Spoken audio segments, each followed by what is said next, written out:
আমি আর আমার ভাগিনা চলে আসছি জাম ছিঁড়ার জন্য। আর সাথে নিয়ে আসছি একটা ছোট একটা বাঁশ, লম্বা করে। বাঁশের সাহায্য ছাড়া জামগুলো ছিঁড়া যায় না, কেননা জাম গাছগুলো প্রচুর উঁচু। দেখেন কিভাবে জামগুলো ছিঁড়া হচ্ছে একটা বাঁশের সাহায্যে। এই যে সাদা জাম, এগুলা এখন কালে মানে এখন কম দেখা যায় এই জামগুলা।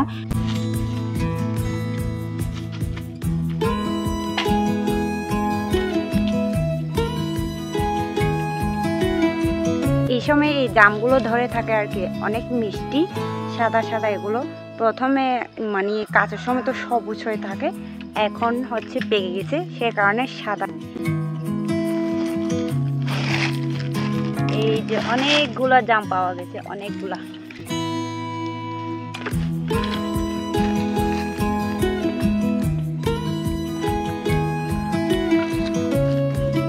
বছরে একবার ধরে, কিন্তু এই সময়ে পেকে যায়।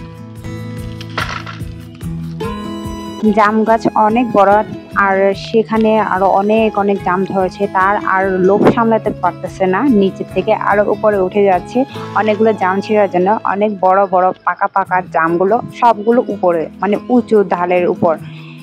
সেই জন্য সে উঠে গেছে আর অনেকগুলো ছিঁড়ে নিয়ে আসবে, কারণ সে স্কুলে নিয়ে যাবে, ম্যাডামদের দিবে, আর নিজের বান্ধবী বন্ধু সবার সাথে শেয়ার করে খাবে বলে। সেই কারণে সে আরো গাছের উপর উঠে গেছে অনেকগুলো পাড়ার জন্য। দেখেন অলরেডি সে অনেকগুলো পেয়ে গেছে আর নিচের দিকে ছুঁড়ে মারতেছে। নিচে বসে আছে আমি তো আর উঠি না, সে ছোট বাচ্চা, সে উঠে গেছে।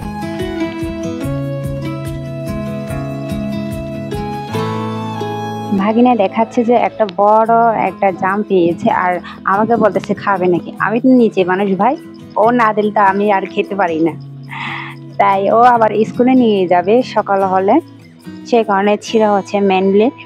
তারপর আমাকে একটা ধরাই দিল, বড় একটা জাম। দেখেন অনেক কিউট জামটা, আর একদম পেকে গেছে অলরেডি, অনেক বড়।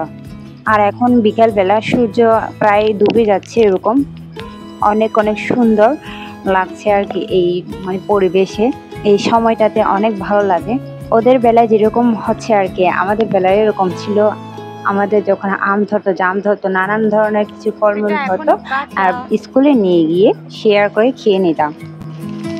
ওদের একই অবস্থা, একটা খেলে বলে যে আমি ম্যামদের নিয়ে যাব, ফ্রেন্ডদের নিয়ে যাব, আর শেয়ার করে খাবো, ভাগ করে খাবো।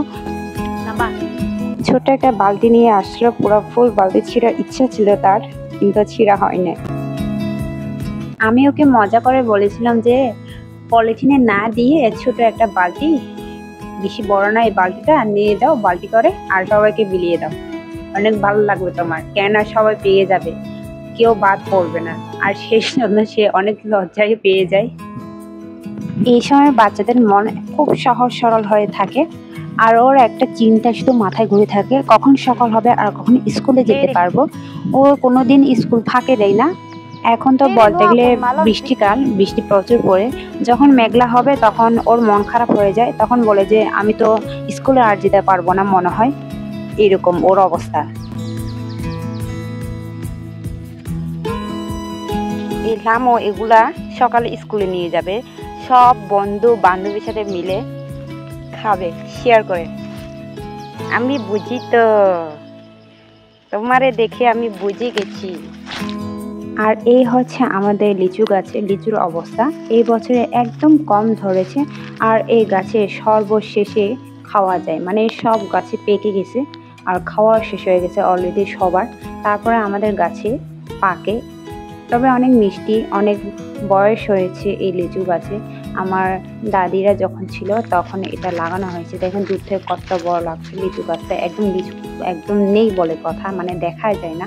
আর আমাদের গাছে অনেক অনেক আম ধরেছে, তবে আমগুলো এই বছরে প্রচুর প্রচুর পচে যাচ্ছে, আর পচা এগুলো অনেক উঁচু আর অনেক বড়, তাই বাঁশের সাহায্য ছাড়া আম তো খাওয়াই যায় না।